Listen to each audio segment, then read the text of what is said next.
Hi, I'm Bill DiGiulio, and the title of this video is Fun with a Metronome. Many times students have taken private lessons before and have had bad experiences with using metronomes in their early stages. This could be for several reasons, one of which is their instructor had them use a metronome too early in their studies, or using a metronome the wrong way, or trying to get it to teach something that the student wasn't ready for, or the wrong skill with the metronome. Today I'll first start by talking about when not to use a metronome, and then I'll follow that with some exercises for an intermediate guitarist on how to use the metronome to increase your accuracy and your rhythmic vocabulary, which are both desirable goals, I would say, for an intermediate musician. So first of all, when not to use a metronome. The noted bass player and jazz musician Jeff Berlin has come under quite a bit of fire because he advocates not using a metronome when studying an instrument. He claims that just about everybody who can pick up an instrument has an internal sense of time that they can follow, which will guide them in their study of music when learning. And I would say over the course of hearing them explain this, I have to agree with them. Now, can musicians' metronome sense of time be developed and fine-tuned? Certainly. By playing with great musicians, you fine-tune that to a great degree and start to develop the sense of great time and eventually a great feel of groove. But in the beginning, I have to agree with them. Most musicians can develop a decent sense of time, enough to guide them in their study of music in the initial stages and up to the intermediate stages. So what he especially advocates is not using a metronome when learning a piece, especially learning the notes of a piece. So the first step, of course, of learning a piece of music, whether it's on piano, guitar, or whatever, is basically finding the notes on the instrument and then finding the best way to play them, say some way of fingering the notes. So if I'm playing a phrase such as this, for example, I have to know where those notes are on the instrument and what fingers I'm going to use to play them. If I'm playing guitar, maybe what picking pattern I'm going to use. And then when that's comfortable and fully ingrained, then and only then am I ready to try to do it at a tempo. And then, once I can do it at a slower tempo and control it, maybe speed that up to a more appropriate tempo for the song.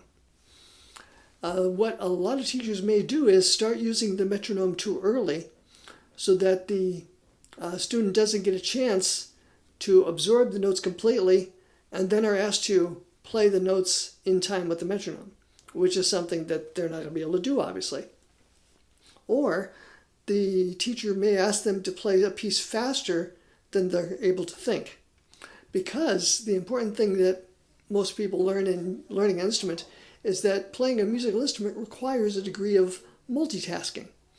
We have to be able to play notes and think of the notes that we're playing, but at the same time think about the notes we're going to play and anticipate what we're going to play. And now that, as I said, that degree of multitasking takes a while to develop, but it is a necessary skill, and it can be developed by most people. To what degree, that depends on the student's ability and how long they stick with it in practice, but it can be developed even at very low levels. So the time to use a metronome is once the notes are ingrained in the hands and the technique is there, then playing the notes in time would be the next step, probably at a slow tempo. So you're not taxing the student's technique, because that's one of the first things that will cause problems if the student is asked to play something faster than his technique will allow, or his being able to anticipate what's coming next can allow. Now, sometimes using metronome is recommended because a habit that some students get into is being lax about their practice and starting to play difficult sections slow and easier sections quickly. So if they're playing a piece that has a few difficult sections, the parts that are not challenging to them, they'll naturally speed up on. But then when they get to the slower sections, slow the tempo way down so they can negotiate it. Now that's a bad habit as well, and the metronome can be used for that. But the way, of course, to fix that is to set the metronome at the lowest tempo that the student can handle. Or I should say at a tempo that is comfortable for the student to handle the entire piece. So whatever the most difficult section of the piece is, whatever tempo the student can negotiate that section at, that's the tempo to set the metronome at. And then they just have to slow down the other sections of the piece and be patient with it. And then gradually increase the metronome when the more difficult sections become comfortable and can be handled. That would be the most logical way to approach using a metronome at early stages. And like I said, it can be useful in a situation like that, when the student requires a little more help with self-control in keeping a piece at a consistent tempo. But usually that's not so much a rhythmic problem, that's more of a patience and self-control problem. Okay, so a metronome can help with that. But now let me get on to some exercises for the intermediate musician. For this, again, I'm going to set the metronome to a very slow tempo, and I'm going to work on subdividing each beat. I'll initially start the metronome at 50 per quarter note, or 50 beats per minute, and you'll see why I'm doing it so slow in a minute. I'm going to start by, of course, playing one note per beat, trying to lock in with the metronome as tightly as I can, then moving on to 2 notes per beat, or 2 attacks per beat, then 3, and then 4. I'll demonstrate that. Again, I'm going to set the metronome at a fairly slow tempo, 50 in this case, and start with 1 per beat, listening carefully to lock in as completely as possible. And of course, I always recommend letting the metronome go for a while and making sure you're really hearing the groove. A lot of students try to play on the second or third beat of the metronome before they've really felt where the metronome is. So I'll let it click, hear it clearly, then begin to play.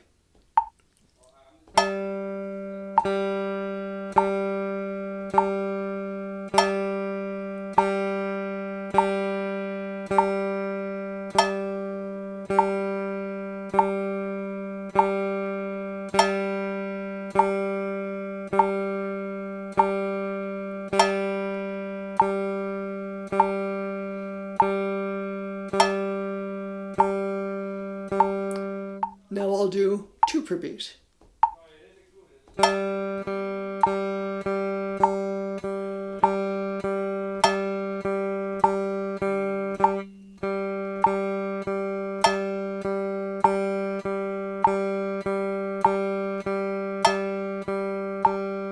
Finally, 3.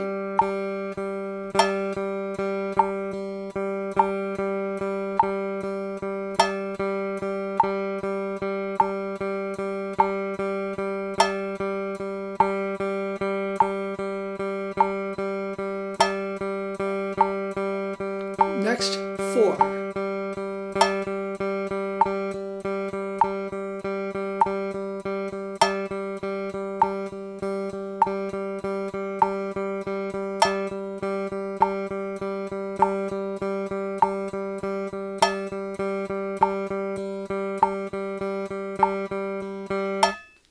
And notice all the way through each of those subdivisions, I want to try to play them as cleanly and as evenly as possible.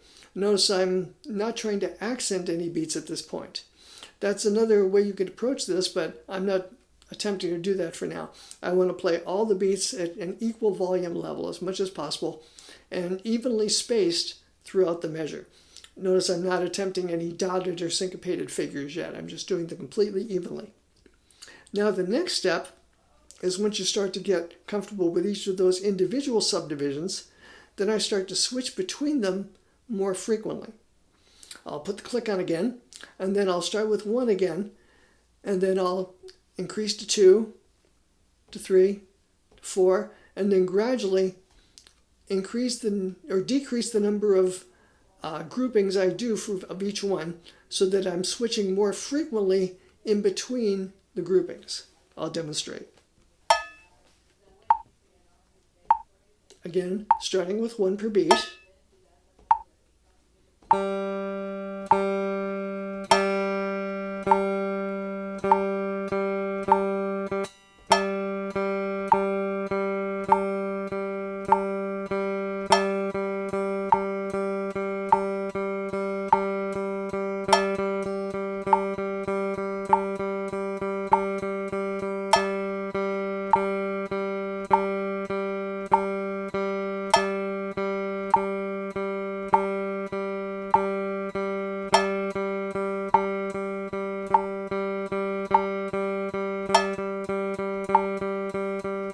Now 2 groupings of each.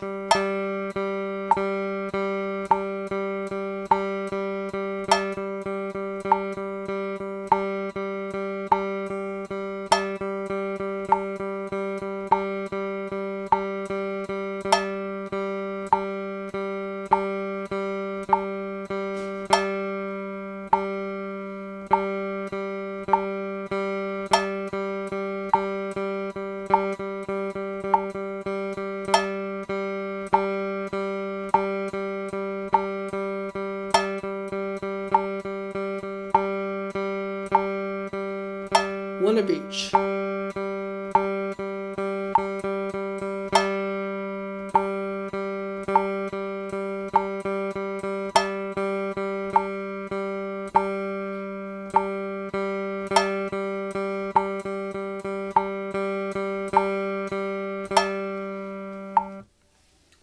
So notice again, my whole concept is to try to get them as even and as locked in with the metronome as possible. Now that requires a couple things. That requires that I have sufficient right hand technique to play them evenly and controlled. That may take a while to get, especially for faster rhythms, or it may be worse for you at slower tempos. Playing quarter notes evenly may be a challenge if you have a tendency to rush. You'll have to spend a lot of time just grooving with those quarter notes to get a feel for that, okay, and gain the control. Then the next step is listening very closely to make sure you're locking in. We may think, well, I'm hearing it, and I can kind of tell if I'm really way off or on. But you want to try to listen very microscopically and zoom in so tightly, ear-wise, that you can really hear if it's accurate or if it's not. So what some people will do is record the practice session and listen to it afterwards so they can be a little more objective about it. Because when in the moment, it's a little hard to be objective. That's not easy to do. Now let's take it to the next level. The next step, of course, would be 5 notes per beat. Now this is an odd time or an odd grouping, but even though 3 is an odd grouping technically, 3 is not as difficult to play in since most people are used to triplets or a 3-note subdivision fairly early in their playing career. But playing 5 is a little more of a challenge. So I'll demonstrate that. And the way to get a feel for these is you actually have to memorize and internalize the sound of these groupings, which means playing them a lot until you really get the sound of them in your ear. Just like with a new chord or a new scale, you can't really use it until you internalize the sound completely and it becomes part of your vocabulary. So by playing it as evenly as possible and trying to lock in, you will eventually be able to hear clearly what's happening with the subdivision. Now I'll demonstrate 5. I'll start with 4 and then go to 5. Here's the 4 subdivision. Well, I'll start with 2, sorry.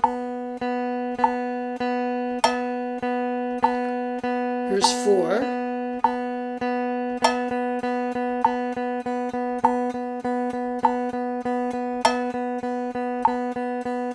Here's 5.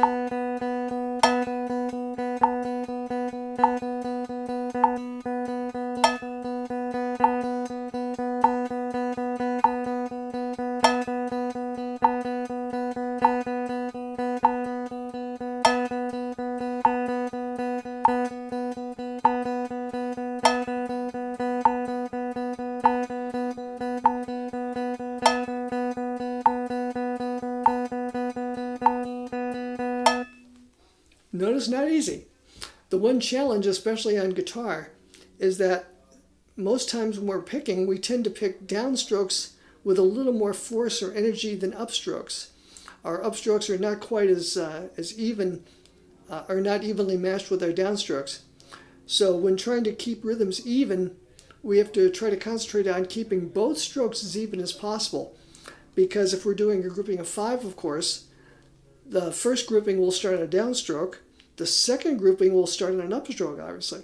So getting them to sound as even as possible is a bit of a challenge. I'll do that one more time. I'll start right out with 5.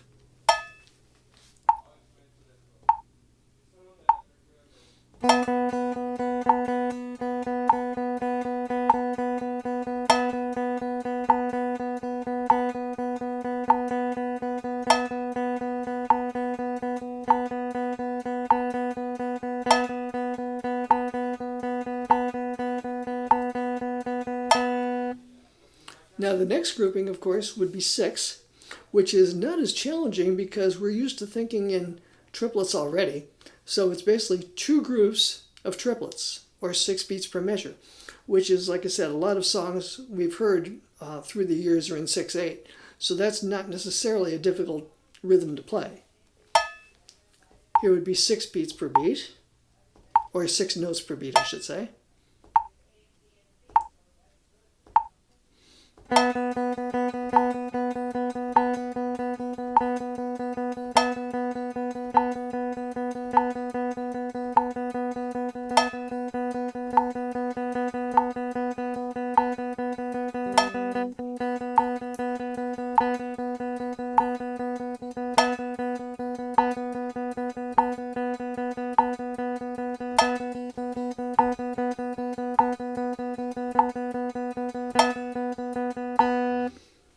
Etc.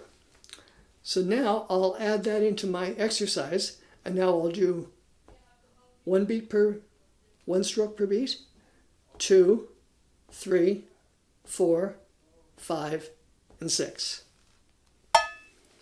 in various groupings. Starting with 1.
Not easy. And notice I'm doing it on 1 note. So I'm essentially being a drummer here.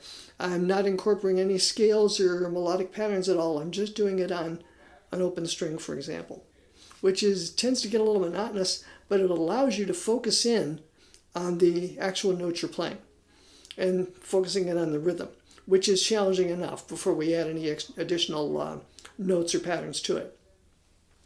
So now the next step, if you're ready for it, is to do combinations of those and switch between various groupings. Say, for example, I'll switch between 16th notes, or 4 per beat, and 5, which is a bit of a challenge, but I'll try that. So I'll start with 4 per beat and switching back and forth between 4 and 5, at all times keeping my beat locked in. 4.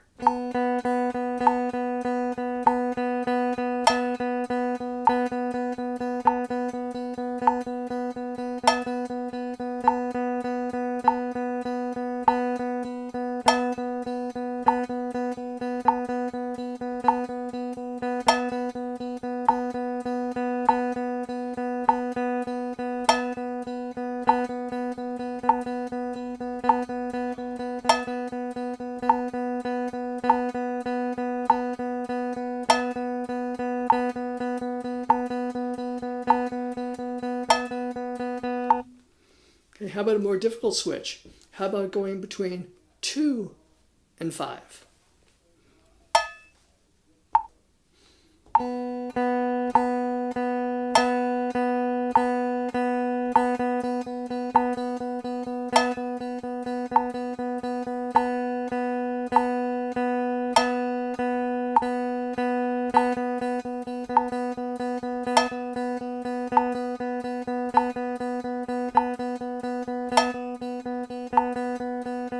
How about 3 and 5? Do it again.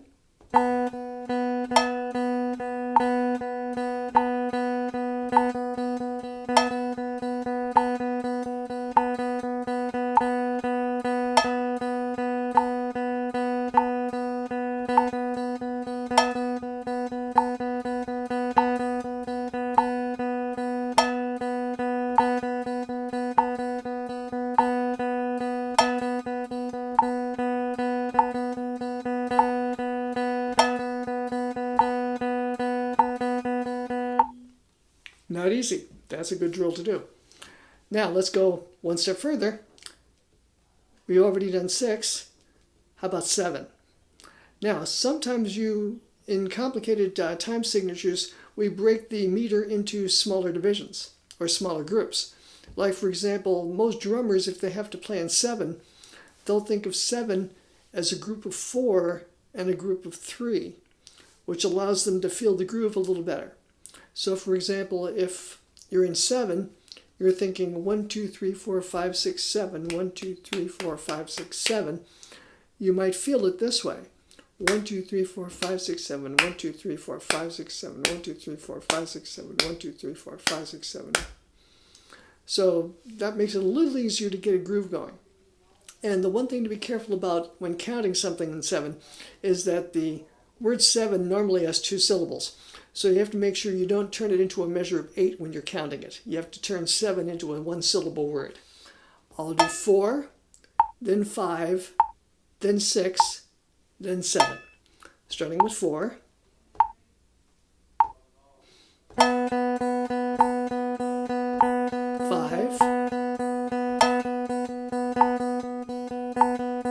6,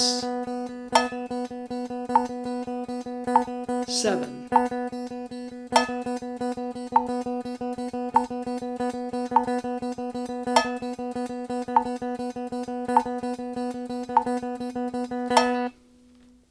Then, if you're really feeling adventurous, I'm not sure if I can pull this one off cleanly myself, but I'm going to try. Switching between meters like, for example, or groupings such as 5 and 7. I'll be adventurous and give it a shot. Switching between 5 and 7.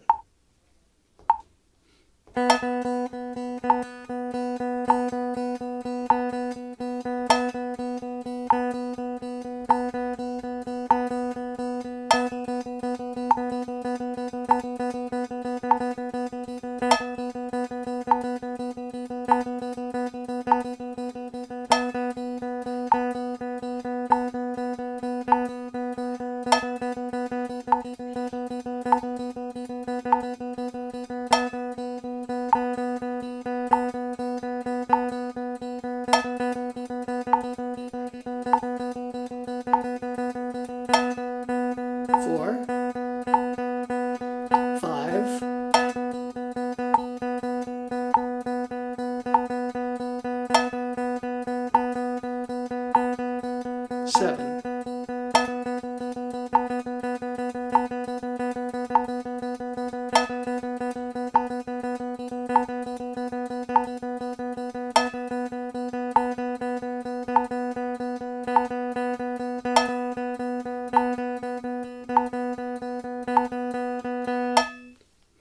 Notice, not easy, but this is a great exercise in building your rhythmic conception, because for advanced pieces of music, such as things like for a lot of Frank Zappa's music, uses odd combinations of notes and odd groupings. So to play them correctly, you have to be able to subdivide the beat into groups of sometimes 5s, 3s, 7s. But it's also a great drill for your right hand. It, number one, teaches you even picking and being able to negotiate the switches between groupings, forces you to pre-hear the rhythm. So while you're playing 5, you have to be hearing 7 so you can negotiate it. And that starts building coordination to the point where some drummers attain levels of unbelievable coordination. People like Marco Miniman, who can play multiple groupings simultaneously. In one of his videos, he actually can play 4 with his left foot, 5 with his left hand, 6 with his right hand, and 3 with his right foot, and then switch them at will. That's pretty amazing, okay? So, but drummers can develop that skill, and for playing polyrhythms, but for guitarists or pianists or whatever, or other instrumentalists, being able to just evenly and cleanly switch between groupings is a great skill to have, and allowing us to build our technique while getting some other groupings happening. I'll just demonstrate one final use for this. We can incorporate this into our playing to some degree by taking one of the easier groupings and start to use that. Let me advance the metronome up to, say, for example, 120. And now I'm going to incorporate a group which is 10 notes per every 4 clicks. So for 2 clicks, I'm playing 5 notes. And I'm going to mix that in with playing straight eighth notes or quarter notes in my demonstration. I'll show you what that sounds like. This is 120 into the quarter note. I'll do it just on one note first. So of course quarter notes would be quarters, sorry.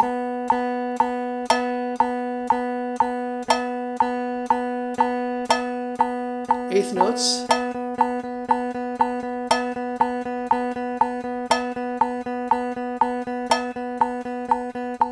Now I'll play 5 notes for every 2 clicks. That'll sound like this.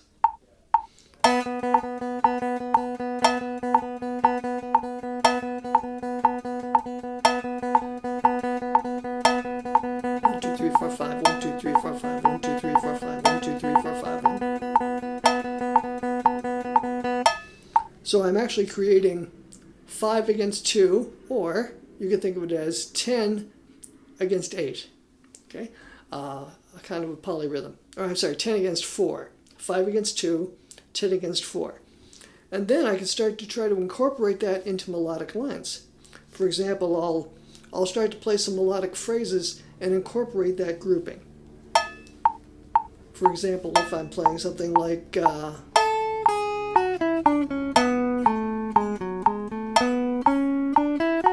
straight eighth notes,